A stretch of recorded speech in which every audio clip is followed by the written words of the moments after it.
what's your experience? Have you been to your Army Navy extravaganza? Yeah, before? I've been to 4 or 5. Yeah. And it's one of the few things in sports, Rece, that lives up to it every time. No matter what it is on the field, what the records are, the build-up. I can't wait to be on the set for game day with you guys. Boston, the 250-year anniversary of the Revolution. That's why it's there. I think that's super cool. And I'm not a Boston fan in any way. Celtics, Red Sox, nothing. Never been a fan of them. But when they do an event and they have a special celebration, it's hard to find anybody that does it better. So, being at Gillette, knowing how great that stadium is, and just the idea of what comes with this game, you can't ever doubt any scenario, whoever's going to show up. And it's fantastic.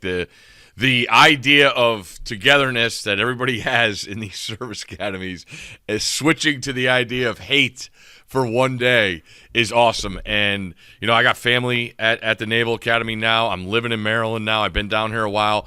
I was always the guy, probably because it was uniform-based, but growing up in Connecticut, West Point was less than 2 hours.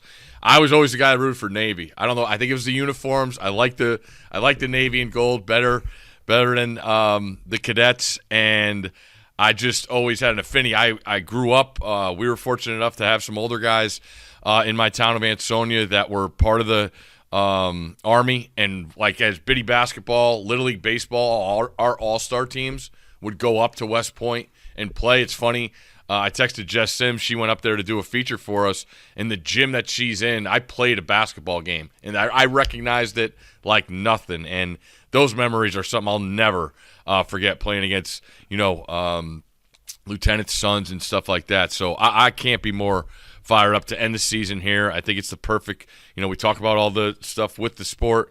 This is a great way to end it, and it's awesome. Like I said, every single time it lives up to it, and not more fired up.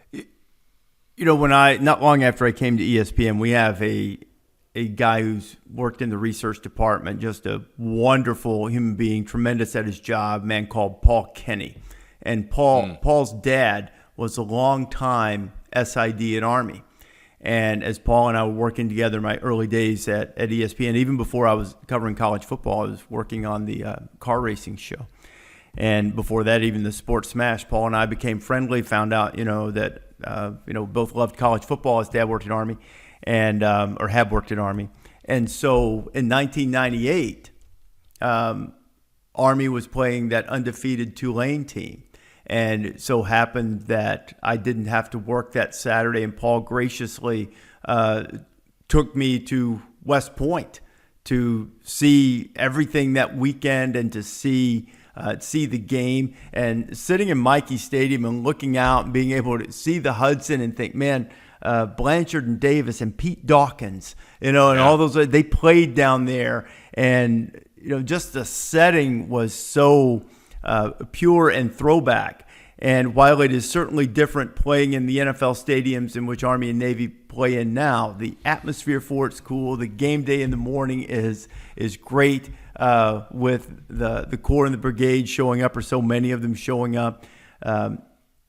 You're really inspired. I think yes. It becomes trite because we say those things, but it's really not if you experience it and you kind of really stop and think about the schedule that all of the people at both academies go through, but particularly if you're a football player, and then also looking at the success that both programs have had, over the last several years, and the way, Navy has, competed in some years. When Ken Niumatalolo was there, they were in the mix, for the American championship. And when Army took a great Oklahoma team, in Norman, right down to the end, and Army's done that under Jeff Monken a number of times. It's, the level of football that they're able to play, while it's still not being the number one priority for those players by necessity. It can't be, because there are so many other demands. It's still really, really important. But they have so many other demands that if football is number one, to them, it has to be number one. There are other things that get equal billing for those guys.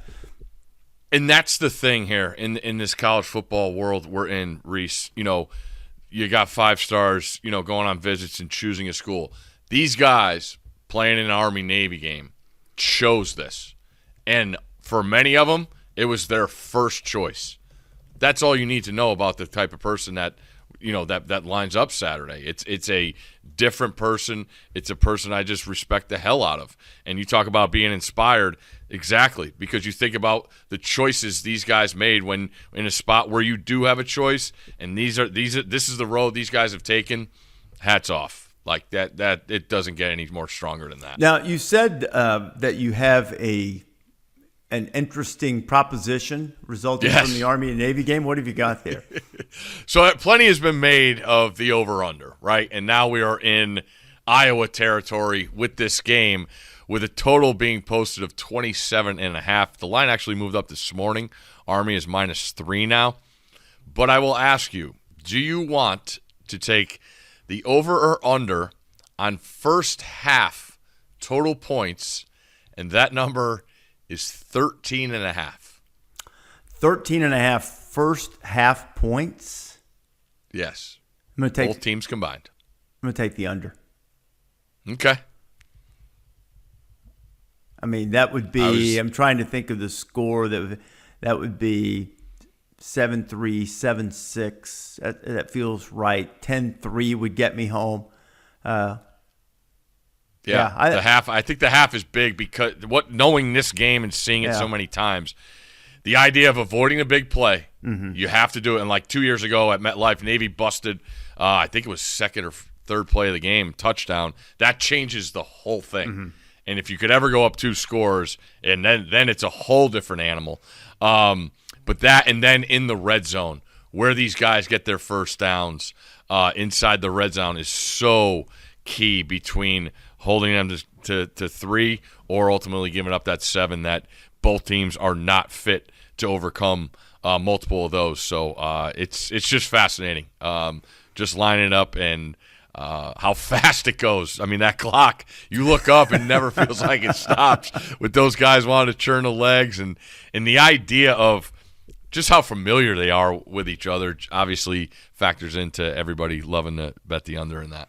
It's that is the thing, because it's a year-round deal. It's obviously on all the walls, but it's a real year-round deal. It's not. There are other rivalries. Ohio State, Michigan, certainly to a large degree, that's year-round. But it just feels different in terms of this. But I'm looking forward to it. I'm glad we're going back. We didn't go last year, and I'm glad that we're back. It's going to be a fun morning. It's always I talked about being able to go up to West Point when I was young.